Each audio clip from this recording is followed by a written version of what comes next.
Vasco दा gamma एक पुर्तगाली एक्सप्लोरर थे जिन्हें 1497 में पुर्तगाली किंग मैनुएल फर्स्ट ने वास्को दा गामा को फंड देकर ईस्ट में भारत और चीन के समुद्री रास्तों की खोज करने के लिए कहा। ये रास्ते की खोज करके भारत पहुंचे भी और यूरोप के लिए हीरो भी बन गए, लेकिन इसकी कीमत एशिया को बहुत बड़ी चुकानी पड़ी। 15वीं और 16वीं शताब्दी को हम एज ऑफ एक्सप्लोरेशन के नाम से जानते हैं, क्योंकि उस दौर में यूरोपीय देशों के मोनार्कों द्वारा नई जगह को एक्सप्लोर करने के लिए बड़े बड़े मिशन को स्पॉन्सर किया जा रहा था, क्योंकि यूरोप नेचुरल रिसोर्सेज के एक्सपोर्ट के मामले में हमेशा से पीछे था। यूरोप के पास हर तरह की सब्जियां, दाल और मसाले नहीं हुआ करते थे। वहां पर खाने के लिए जानवरों का शिकार करके उसके मांस को लंबे समय तक रखकर खाने का प्रचलन था, लेकिन मांस को लंबे समय तक सड़ने से बचाने के लिए ये जिन मसालों का उपयोग करते थे वो भी भारत जैसे देशों के ही होते थे, और इन्हीं मसालों के लिए ये भारत आए। अब आप ये सोच रहे होंगे कि इसकी जरूरत ही क्या थी, जब सदियों से सिल्क रोड के जरिए व्यापार होते आ रहा था, जिसमें से पहली बात तो ये थी कि यूरोपीय भारत से डायरेक्टली ट्रेड करना चाहते थे,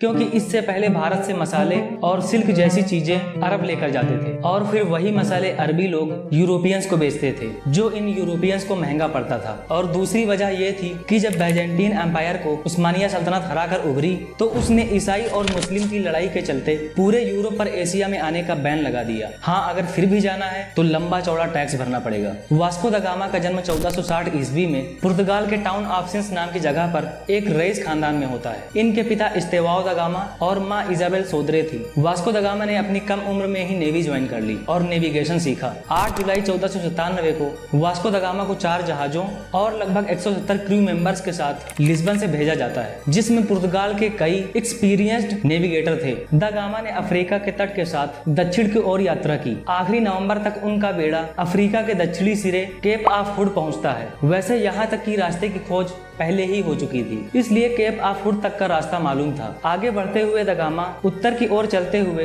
मोजाम्बिक पहुंचते हैं, जहां उन्हें उनके क्रू मेंबर्स की बीमारी की वजह से लगभग 1 महीने तक रुकना पड़ा। फिर यहां से चलने के बाद मोम्बासा और मोम्बासा से नॉर्थ की तरफ यात्रा जारी रखते हुए केनिया के मालिंदी पहुंचते हैं। मालिंदी ही गामा का वो आखिरी स्टॉप था, जहां से निकलने के बाद वो सीधा अपने लक्ष्य पर पहुंचे। असल में हुआ ये कि मालिंदी में उन्हें अहमद इब्न माजिद नाम का एक व्यापारी मिला, जिसने उन्हें बताया कि वो जानता है कि भारत कहाँ है, और दा गामा को वो अपने जहाजों के पीछे लेकर 20 मई 1498 को भारत के कालीकट पहुंचा। दा गामा कुछ मंदिरों को देखता है तो उसे यहाँ के स्ट्रक्चर और कल्चर को देखकर ऐसा लगता है कि ये पूर्वी ईसाइयों की कोई ब्रांच है, क्योंकि वो अभी तक हिंदुइज्म को नहीं जानता था। वो कालीकट के राजा समुद्री से पुर्तगाल के साथ ट्रेड रिलेशन बनाने की कोशिश करता है, लेकिन ये इनके लिए निराशा की बात थी, क्योंकि भारत में हजारों सालों से ट्रेड होते आ रहा था और यहाँ के लोग अपने ट्रेड से सेटिस्फाइड थे, इसलिए वो किसी बाहरी दुनिया से आए हुए पर भरोसा नहीं करना चाहते थे। और वास्को दा गामा द्वारा जो उपहार समुद्री को दिए थे वो उन्हें पसंद नहीं आए, क्योंकि इसमें ऐसा कोई शाही तोहफा नहीं था कि जिसे देखकर लगे कि हाँ, जरूर इन लोगों को किसी राजा ने ही भेजा है। कोई बात न बन पाने के बाद समुद्री ने उससे वापस पुर्तगाल लौट जाने के लिए कहा। मजबूरी में इन्होंने जाने का फैसला भी किया। गजब बेइज्जती है।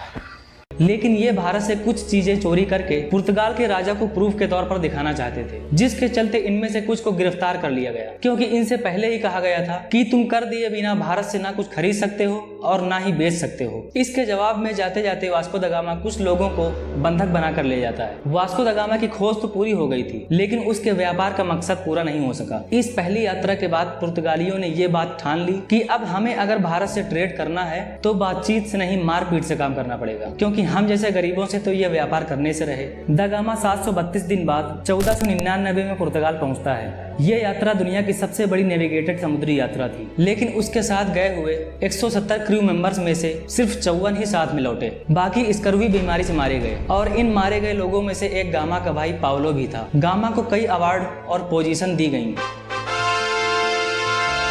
इसके साथ साथ भविष्य में भारत जाने वाले किसी भी बेड़े में इंटरफेयर करने के लिए पर्सनल राइट मिले। 1501 में दा गामा ने अमीर परिवार की कैथरीन दे अतायदे से शादी की। दा गामा की खोज का फायदा उठाने और कालीकट में एक व्यापारिक पोस्ट को सिक्योर करने के लिए पुर्तगाल के किंग द्वारा पेड्रो एल्वारेस कैब्रेल की कमांड में 13 जहाजों और 1500 लोगों को रवाना किया। इस बेड़े की भारत से व्यापार कर रहे मुस्लिम व्यापारियों से झड़प के बाद कैब्रेल ने कार्रवाई में 10 मालवाहक जहाजों को जला दिया और उनमें सवार लगभग 600 नाविकों को मार डाला, जिसके बाद उसने कोचीन में पहला पुर्तगाली व्यापारिक केंद्र स्थापित किया। और हाँ, इसी दौरान जब कैब्रल पुर्तगाल से भारत के लिए रवाना होता है तब वो गलती से ब्राजील पहुंच गया था, क्योंकि ये गामा के रास्ते से जरा भटक कर वेस्ट की तरफ चला जाता है। 1502 में एक बार फिर से दा गामा को दूसरी यात्रा का चार्ज दिया गया, लेकिन इस बार गामा के साथ 15 जहाजों का बेड़ा था। इस यात्रा की पॉलिसी थी attack first and trade second. पुर्तगाली व्यापार को बढ़ावा देने के लिए दा गामा ने कालीकट के राजा समुद्री से काहिरा और लाल सागर के सभी